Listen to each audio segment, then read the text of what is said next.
آج ہم بات کریں گے بسم اللہ الرحمن الرحیم کی فضیلت پر۔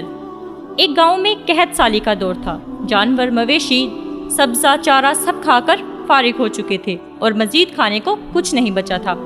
ایک دن مولوی صاحب اپنے جمعے کے خطبے میں یہ فرما رہے تھے کہ اگر اللہ کا نام لے کر یعنی بسم اللہ الرحمن الرحیم کو پڑھ کر آپ جو بھی کام کریں گے وہ ضرور پورا ہوگا۔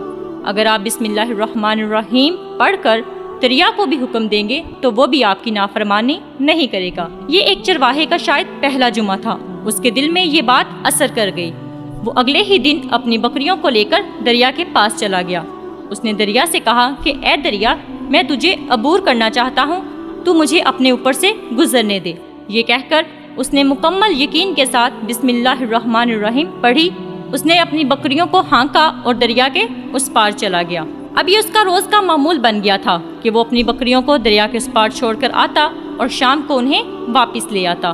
کچھ ہی دنوں میں اس کی بکریوں کا وزن بڑھنے لگ گیا۔ جب گاؤں والوں میں یہ بات پھیلی تو انہوں نے اس سے پوچھا کہ ان کے گاؤں میں تو قحط سالی کا دور ہے، تو پھر اس کی بکریاں کیا کھاتی ہیں؟ وہ چرواہا کہنے لگا کہ میں اپنی بکریوں کو دریا کے اس پار چھوڑ کے آتا ہوں اور وہ وہاں پر سبزہ اور ہریالی وغیرہ کھاتے ہیں۔ لیکن وہ گاؤں والوں نے اس کی بات پر یقین نہیں کیا۔ انہوں نے کہا یہ تو مذاق کر رہا ہے۔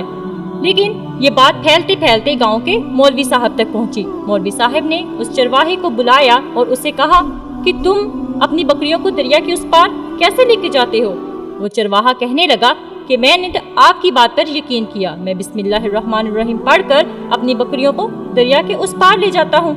مولوی صاحب کہنے لگے کہ یہ بات تو ہم جمعے کے ہزاروں خطبے میں کہتے ہیں۔ اس کا مقصد صرف لوگوں کا ایمان پکا کرنا ہوتا ہے، یہ کوئی بڑی بات نہیں ہے۔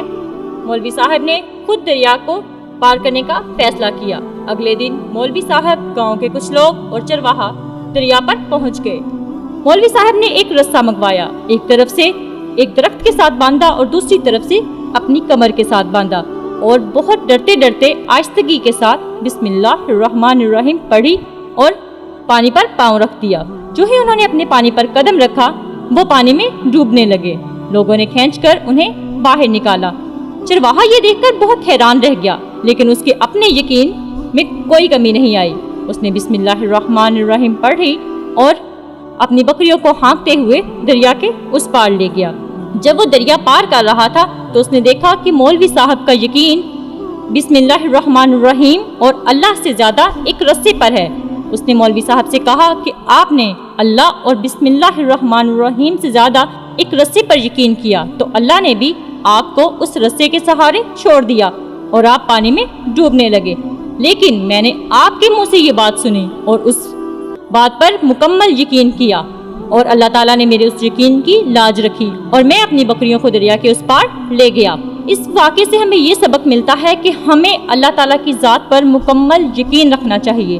ہمیں اس بات پر یقین رکھنا چاہیے کہ جو بھی کر رہا ہے، کہ جو بھی اللہ کا نام لے کر شروع کیا جائے گا اس میں برکت اللہ کی ذات ڈالتی ہے۔ آج ہماری عبادتوں اور نمازوں کا حال بھی کچھ ایسا ہی ہے۔ ہم نماز تو پڑھتے ہیں، دعا تو کرتے ہیں، لیکن ہم کہتے ہیں وہ قبول نہیں ہو رہی۔ ہم کہتے ہیں ہمارا یہ کام نہیں ہو رہا۔ ہم یہ بھول جاتے ہیں کہ ہم یقین نہیں رکھتے۔ ہم ساتھ ساتھ کچھ لوگوں کو بھی کہہ دیتے ہیں یار میرا وہ فلاں کام کروا دینا، یار میرا وہ فلاں کام کروا دینا۔ جب ہم لوگوں سے امید رکھتے ہیں، جب ہم اللہ پہ یقین نہیں رکھتے، جب ہم اللہ سے اپنی امید نہیں رکھتے، تو پھر ہم یہ کیسے سوچ سکتے ہیں کہ ہمارا وہ کام ہو جائے گا؟ ہمیں اللہ تعالیٰ کی ذات پر مکمل یقین رکھنا چاہیے اور اپنا ہر کام اللہ کا نام لے کر شروع کرنا چاہیے، تو ہمارے ہر کام میں برکت اللہ کی ذات ڈالے گی۔ اس ویڈیو کو صدقہ جاریہ سمجھ کر شیئر کیجیے گا، کیونکہ آپ کا ایک شیئر کسی کی زندگی بدل سکتا ہے۔ دعاؤں میں یاد رکھیے گا۔ اللہ حافظ۔